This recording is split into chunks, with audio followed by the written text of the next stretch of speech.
whiskers they have. And those that are being farmed now lack that old aquarium tank flavor. They have a much fresher flavor. Let me show you how to clean him. First of all, you just make an incision in the skin, and then you reach.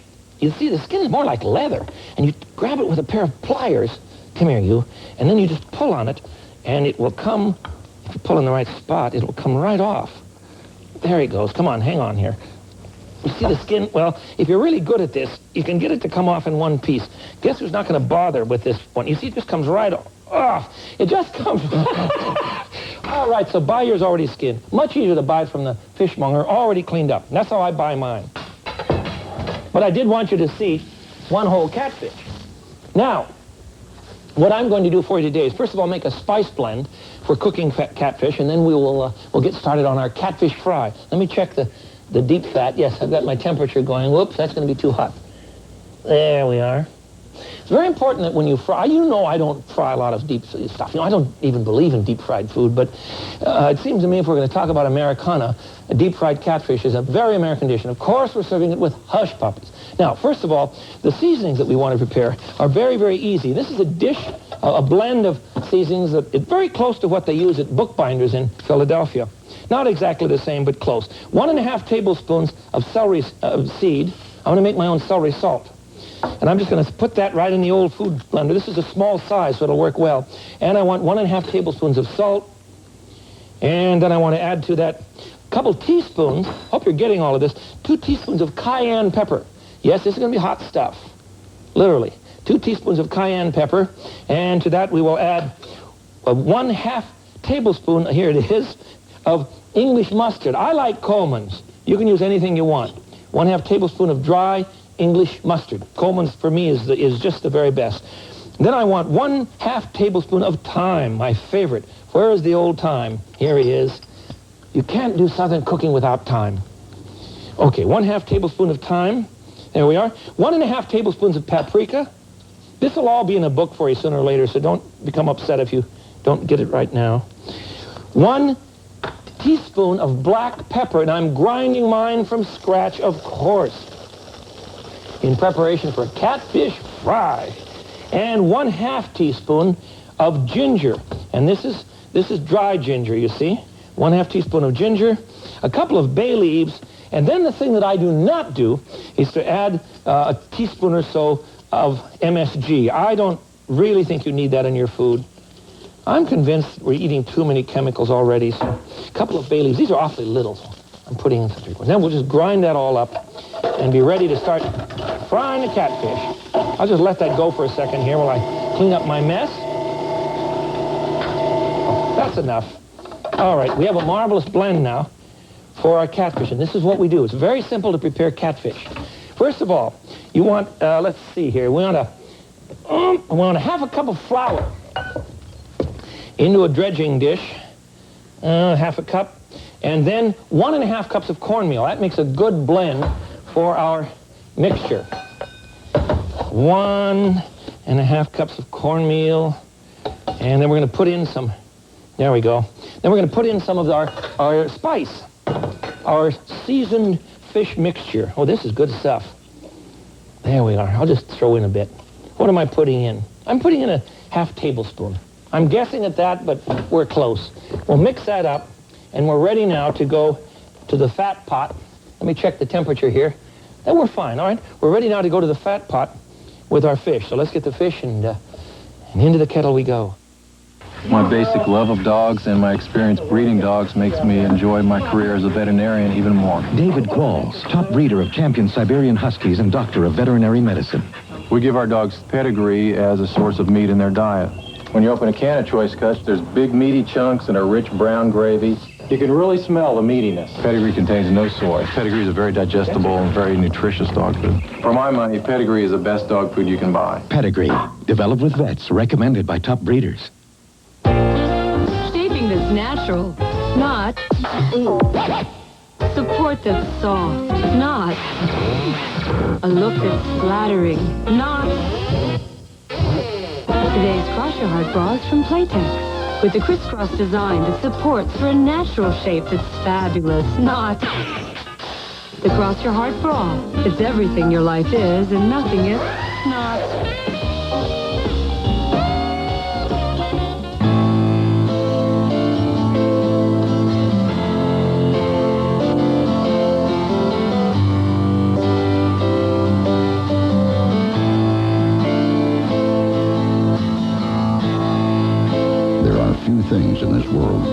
worth risking your life for.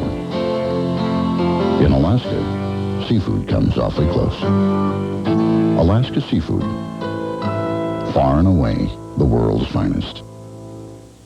What do you call that crusty stuff on your shower head? I call it impossible. Or that film on your shower door? Uncleanable. It's called limescale, and now there's a new way to clean it. Introducing Comet Limescale Remover, specially designed to penetrate and dissolve limescale. You see, the minerals in your water can build up. Regular cleaners can't cut it, but new Comet Limescale Remover can, leaving everything incredibly clean. New Comet Limescale Remover. When others can't cut it, Comet can. We now return to the Frugal Gourmet on Lifetime. Here's the catfish all ready to go. What you've done is to purchase catfish already skinned, you see? So all I have to do is cut it into big frying size pieces. There we go.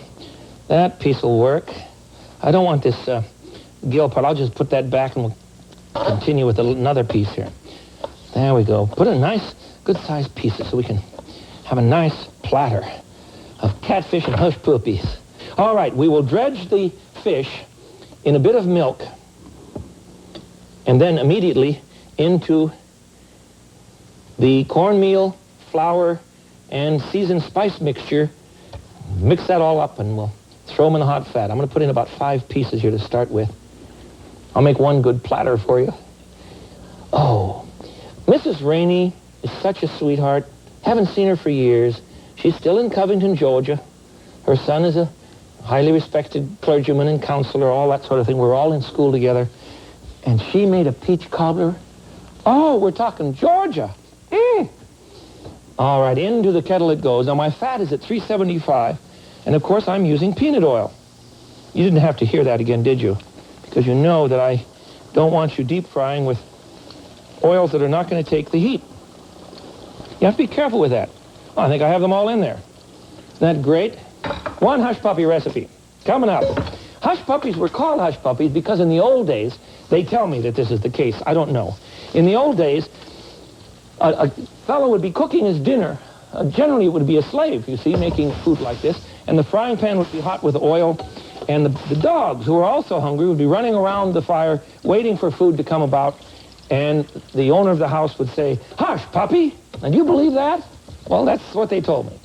So here we are with hush puppies. 1 cup of cornmeal. 1 cup of flour. To that, we're going to add some baking powder. You want about 2 teaspoons of baking powder. There we are. And you want to add a little bit of salt and some black pepper. About a teaspoon of salt will be plenty. Whoops, we must stop at this point and remove the fat. Remove the fish from the fat. The fat's fine. The fish is in trouble. There we are. Look at that. Golden brown. Jeffrey, how do you do it? I can hear him yelling in Georgia. I just hear you yelling in Georgia. He shouldn't have put that herb mixture in there. Just plain cayenne peppers, all my grandma used to do. I know that, sir. I know that. However, I think it's really very good this way. So I'll fix up a platter for you in just a minute as soon as we finish our hush puppies, and we'll get ready for dinner. All right, I have the salt in the pan along with the baking powder, the cornmeal, and the flour. Now I need a little pepper. There we go. Now mix all of that up. You must blend your dry ingredients first. You know that. You know that. And then we'll add some... These are onion hush puppies. All right. To that, I want to add a handful of chopped white onion, chopped fine, and six chopped green onions. Almost lost an egg there. Is that about 6? I think so. Okay. Now, we're going to blend 1 egg, beat it up with a fork. Hush puppies. Isn't this a kick? I've only made these a couple of times, and now I'm hooked on them. But I don't want you to feed them to your family too often because they really are loaded with a lot of oil that sticks to them. And we want to add 3/4 of a cup of buttermilk. So I have 1 egg and 3/4 cup of buttermilk in my glass. And that goes into the bowl, and we're set. That's the whole dish. Where's my mixing spoon? Here it is. Hush puppies are ready. I'll just throw 1 in the fat. I'm not going to have time to cook all of these because I have other things I want you to see. I like to let mine sit for a few minutes before you throw them into the fat kettle. it'll give the baking powder a chance to make a little bit of gas. You see, here we go. We'll just put in about 3 or 4 of these, and then I'll fix up a plate for you. Oop, that's too big. Make them smaller than, make them about the size of a walnut, I think. Big, awfully big walnut, isn't it? There we go. And remember, the fat stays at about 375. Much hotter than that, and the outside of the dumpling, and that's what this is a deep-fried dumpling, the outside of the dumpling is going to cook before the inside is ready. That's no fair. We don't want to do that. All right, excuse me here. Here we go. We want to put some... This is an awfully big plate for somebody, but we'll have a good time with it. I don't know if you could eat all of that or not. The catfish goes on one side. And then a pile of hush puppies. I've already cooked these, obviously. And yes, this is from the same recipe I've just told you about. There. Frugal Gourmet is sponsored by delicious Sunsweet prune juice. It's all the juice you need. We're lost. We are definitely lost. So is my bliss sticks. We should head east. My lips can't go another step. Here, use this. Nah. What's the difference? Moisture. Of all leading brands, only Blistex ointment contains moisture in an advanced moisture system, plus medication that penetrates to relieve dry, cracked lips. I got it. Oh, good. You know where we are? Nope, but found my Blistex. Found Blistex. Yeah. Medicated Blistex. Your lips are lost without it. Not long ago, I started tap dancing. And almost 8 miles later, I arrived in the world record book. That takes a lot of juice. Sunsweet prune juice. All the juice you need. Introducing a whole new view of oil of Olay. Fact, it increases resiliency and hydration from day 1. Olay Texture Me's actually improves skin's texture, softening up to 30%, smoothing so tiny wrinkle lines seem to disappear. Fact, you can pay $35 a bottle for all this high performance. But 78 million Oil of Olay users would find that hilarious. Oil of Olay. Younger looking skin is proof that it works. Laura Glenn is being dragged down by a tough cold. But she's about to break free with an effervescent rush of relief. Alka-Seltzer Plus Cold Medicine. Pills take time to dissolve, but Alka-Seltzer Plus is ready the moment you take it. Rushing powerful medicines to soothe your aches. Relieve your runny nose. Free your breathing. Nothing rushes relief like Alka-Seltzer Plus. Introducing Kraft Salsa Ranch, a salad dressing born of excitement. We chopped a spicy blend of garden vegetables, then cooled it off with our creamy ranch. Try new Kraft Salsa Ranch dressing. The excitement we put in has got to come out. Mother, wife, doctor, when what you do... A 2-year-old fell from the second-story window. ...defines who you are. I'm a mother, and my child is sick, too. Someone pays the price. You know, you're hardly ever at home, and when you are, all you do is talk about your work. Melanie Mayron in the Lifetime world premiere movie, Other Women's Children. Tonight at 9, only on Lifetime. Portrait of a Teacher, premiering Saturday, February 5th, here on Lifetime. We now return to the Frugal Gourmet on Lifetime. Let me see. I can just put this right here, I think. Grilled catfish is very, very easy to make. And all you do is simply marinate the catfish in a little olive oil and some melted butter, a little bit of lemon juice, and some salt and pepper. Here's a poached catfish. And this is wonderful stuff. We simply poach this in a bit of seasoned fish broth, or you can use chicken broth. I threw in a little bit of dill, and I think my cook put in a shot of wine vinegar to hold it together. A little bit of wine vinegar in a poaching solution will keep things from falling apart. Did you know that? All right, now it's time to get into the big time stuff. Let me get rid of the fat, and we're going to do blackened catfish. Now, don't laugh at me, because you know that I have trouble with the idea that people are blackening everything. I see no point in it. That is to say, blackened scallops and blackened oysters, that's a horrible thing to do. And the poor redfish, you know, we've now put the redfish on the endangered species list. So we've got to be careful with this sort of thing. But this is still a good dish. Let me show you how to make it. It's very, very simple. Let's see, here it is.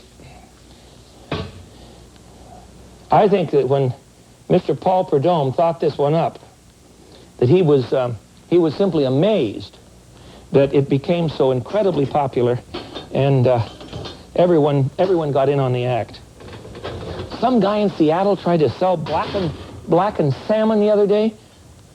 Shut him down. See, I would not do such a thing. But catfish is very versatile. It's kind of like the shmoo in Little Abner. Do you remember that? It's like the shmoo in Abner. So that means that we can flavor it in all sorts of ways, and it accepts it. And this one, it works very well with blackening. So here we go. For blackened catfish, we want to put into our, we want to mix up spices first. Who's got the paprika? Well, let's see. What did I do with it? Here it is. I want 2 tablespoons of paprika. 1, 2. I want 2.5 tablespoons of salt. Now, please remember that this is a very salty, hot dish. And you keep this stuff and use it over and over again. I'm using onion powder. No, you've never seen me use onion powder. But you can't put, a teaspoon, please, teaspoon of onion powder. You can't put fresh onion in this dish because it's got to be powder so that it'll hit this pan. So the pan's getting very, very hot. I want 1.5 teaspoons of garlic powder. And are you ready for this one? 1.5 teaspoons of cayenne. Wow! That's murder. If you want to cut down on that, you go right ahead. And about 2 teaspoons of lemon pepper. Now, I just bought this at the old market. 2 teaspoons of lemon pepper. There we go. And remember I told you earlier that thyme is an absolute necessity in Southern cooking. So we're going to add 1 teaspoon of thyme and 1.5 teaspoons of basil, which I do not see. We got the basil? I bet it's over here. Track down the old basil. Come here, you rascal. There we are. 1.5 teaspoons of basil. There. Now stir that up, and you have the official, well, one of the official blends. This is not Paul Prudhomme's recipe, though he's very kind at giving out the formulas for all of his blackening salts. You can find them in any of his cookbooks. Okay, I think my pan's... You've got to heat the old black frying pan until it just tries to get off the stove. When it starts to try and move off the stove and plead for mercy, you know the pan's hot. In the meantime, melt a stick of butter. I'm going to cut some fillets first. Let me get some fillets out here for us. Okay, this will do. Here we go. Isn't fish a kick? It's just wonderful stuff. And you should eat more of it, please. It's very good for you, and it's a wonderful thing to serve your children. And if you can flavor things, now this may not be a kid's dish. It's a little hot, I admit that. But my point is that if you flavor fish properly, children are going to enjoy it. I believe that's true. People tell me that, oh, my kids won't eat fish, you see. I don't think that's true. You haven't really tried. You haven't really tried. Okay, maybe you have tried and you're still in trouble, huh? I'm going to mix up my spices. Into the dish they go. Now, this is going to make a lot of smoke, so you will remember that if you're going to do this in your own kitchen, you have to do it in a very well-ventilated place. So the butter, we put the melted butter on the fillets, and then we'll dip them into this incredible peppering mixture, coat them on both sides, and then into the frying pan they go. And this is the name of the game. You see what I'm talking about here? You don't do that. You don't do that in a normal kitchen unless you have a good fan going. I'm just going to cook a couple of slices. I think that'll be plenty here. Okay, one more. Smells heavenly, sets off the burglar alarms, shuts down the whole building, makes you call the landlord, but it's very good. The idea here is that you're putting a crust of burned, dried herbs and spices on the outside of the fish. There, I think I'm ready to turn that. It just takes a minute. Just no time at all. Well, not quite, but I will do this. And remember, I've told you before, please don't. Wow, that... I feel like an old smoked bacon side. Don't ever put your head over a hot pan. You're going to have things spit in your face. You're going to burn your hair. And you don't want to do any of those things. All right, you see how it's blackening? Now, you don't want to burn it. That's not the point. We want to seal it up. I'm going to turn off my pan here before we call the Chicago Fire Department. We've got an awfully good fire department in this city, and I'm assuming they're parked right outside the door on their way. But I think I'm going to take it out. It doesn't take long. These are not done. But I want to talk with you about other dishes. You understand the principle? There we are. There we go. Isn't that a kick? Blackened catfish. That's a wonderful idea. I have a dish somewhere around here of creamed catfish. Oops, it's down here. Here it is. Creamed catfish, I've simply poached it in a little bit of fish broth and cream with a little bit of tomato paste or sauce, a little bit of paprika, some normal seasonings for you. And then I added an additional bit of cream. Let me close this up and find here we go. Find a pad so I can open this up for you. Then took the fish out of the kettle after it poached for about 8 to 10 minutes. It doesn't take long on catfish. And then I reduced the sauce so it was a little bit thick. And you have a wonderful, look at that. Isn't that gorgeous stuff? Oh, I want to put that on some pasta right now. Let's do it. Where is a plate of pasta? Here we are. Here we go.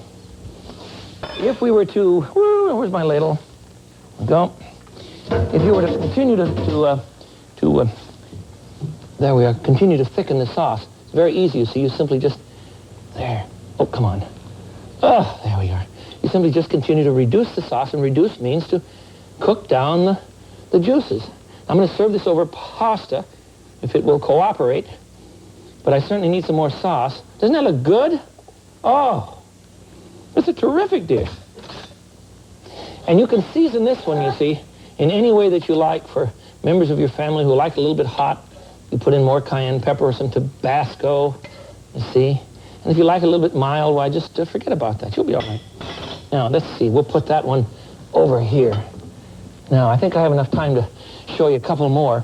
I have a grilled, let's see. Oh, I've got them all over the place. I have a grilled fish. This one's a simple thing to do. Not grilled. I showed you the grilled one. This one is broiled, and it's hot.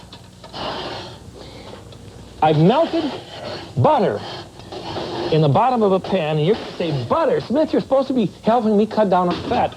I know, but there's very little fat in catfish, and the bones come out easily. In the old days, when you would eat catfish, they were really bony. But now the farming that's going on is so creative that the fish is very, very meaty, but very, very low in fat. Remember that now, even less than chicken. So you're getting a good buy on your dollar. I'm looking for a place to put this, and certainly getting a lot of good flavor. And the bones are not hard to remove anymore. So here it is. Oops, one more. Got to get one more pad. Things are very hot. I don't want to burn this up. There, I hope you can see this. Okay. Here's a broiled. There it is. There's a broiled catfish. A little flour on it, you see. Broiled it with a little flour on top and a butter kind of glaze. Wonderful stuff. Now, if I wanted to make a shrimp sauce for that, I have some sautéed vegetables, mushrooms, onions, and celery, and all I would have to do is to cook this down with a little cream, perhaps a shot of brandy. I just want to have time today. That's all right. And cook this down and then add some shrimp. Let me show you. Here we go. Add some cooked shrimp. There we are. And we might as well take a stab at it, huh? And a little bit of cream, which I don't even see. Well, that's all right. We'll add a little bit of cream, cook that down, and then put that over our grilled catfish. Broiled catfish. Too many catfishes. Well, anyhow, let's look back at what we do have. The point of the thing today is simple. Catfish is low in fat. It's not terribly expensive, and it's wonderful, wonderful eating. Much better than it ever used to be in our culture. I made a poached catfish for you today. I made catfish and hush puppies. We made a grilled catfish, just grilled in the frying pan, and I had a lovely blackened catfish. And we will salute Paul Prudhomme for that whole concept. And finally, a catfish cooked in cream sauce, grilled catfish, and catfish over noodles with the cream sauce. Next time, you go to an upper yuppie restaurant and you see catfish, $14 a plate. Remember that in the old days, we were talking peasant food. We were talking food that was eaten by people who really had very little else. The hush puppy and catfish binge was circled with a few bit of wild vegetables that you'd find, and that was your whole meal. So enjoy catfish. It's ours. It's American. This is the Frugal Gourmet. I'm glad we could cook. Until I see you again.